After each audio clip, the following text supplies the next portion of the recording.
Hello বন্ধুরা, সাথী kitchen with ভিলেজপুরে তোমাদের সকলকে স্বাগতম। আর একটা নতুন রেসিপি ভিডিও তোমাদের সাথে শেয়ার করতে চলে আসলাম। সেটা হলো রাঙালুর পরোটা। রাঙালুর পরোটা বানানোর জন্য সবার প্রথমে আমি নিয়ে নিচ্ছি কিছুটা পরিমাণে ময়দার মধ্যে দিলাম কিছুটা পরিমাণে ময়ান, আর দিয়ে দিলাম কিছুটা পরিমাণে লবণ। আর দেখো এখানে রাঙালুগুলো কিন্তু খোলা ছাড়িয়ে সিদ্ধ করে নিয়েছিলাম। আর এখানে দিচ্ছি বাতাসা। তোমরা কিন্তু এখানে গুড় বা চিনিও ব্যবহার করতে পারো। গরম নয়, গরম তো রাঙালু তো এমনিই মিষ্টি। তারপর দেখো প্রচণ্ড গরম, মাথায় মাখতে পারছিল না, তাই কিন্তু অল্প অল্প করে মাখছিল। তারপর দেখো ময়দার সাথে ময়ানটাও ঠিকঠাকভাবে মাখিয়ে নিল। তারপর দেখো দিয়ে দিল রাঙালুটার মধ্যে ময়দাগুলো। এভাবেই কিন্তু মাখতে মাখতে মা কিন্তু খুব সুন্দরভাবে ডোটা বানিয়ে ফেলবে। আর তার মাঝে আমি দিয়ে দেবো কিছুটা পরিমাণে কালো জিরে।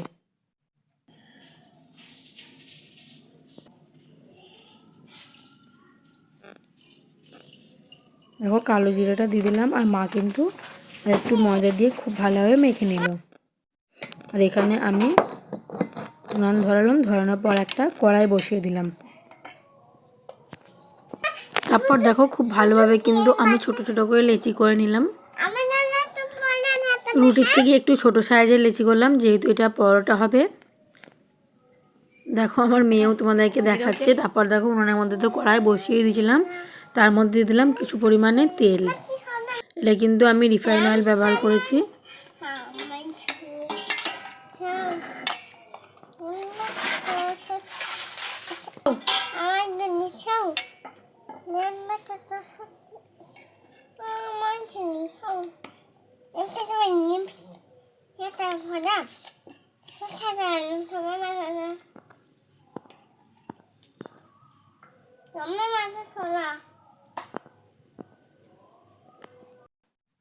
দেখো এদিকে কিন্তু আমার মেয়ে তোমাদেরকে একটা কবিতা শুনিয়ে দিল, আর মা এখানে কিন্তু পরোটাগুলো বেলতে লেগে গেছে।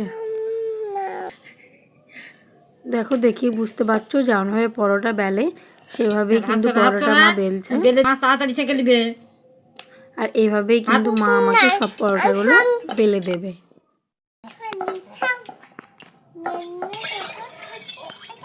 তারপর দেখো কড়াইয়ের তেলটা আমি কড়াইয়ের চতুর্দিকের মধ্যে বুলিয়ে নিলাম। ও তেলটা গরম হয়ে আসলেই দিয়ে দেবো পরোটা।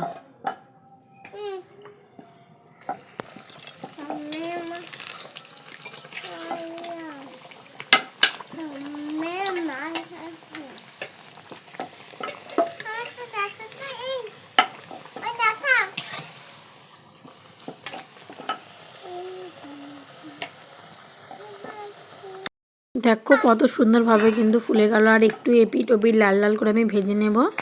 নেওয়ার পর কিন্তু আমি তুলে নেব। আর এই পরোটাটা না সত্যিই খুব নরম হয়, আর মিষ্টি মিষ্টি খেতে হয় তো বেশ ভালোই লাগে। আর গরম অবস্থায় খেলে তো খুবই ভালো লাগে। তোমরা কিন্তু বাড়িতে একবার বানিয়ে দেখতে পারো। এখন যেহেতু রাঙালুর সিজন প্রায় চলেই এসে, তোমরা কিন্তু এই রাঙালুর রেসিপিটা বাড়িতে বানাতে পারো।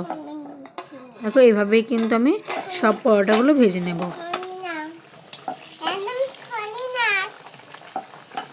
প্রত্যেকটা পরোটাই না খুব ভালোভাবে ফুলে। দেখো এই পরোটাও আমার কত সুন্দর ফুলেছে। আর একটু লাল লাল করে ভেজে নিলে কিন্তু সত্যিই খুব ভালো লাগে খেতে।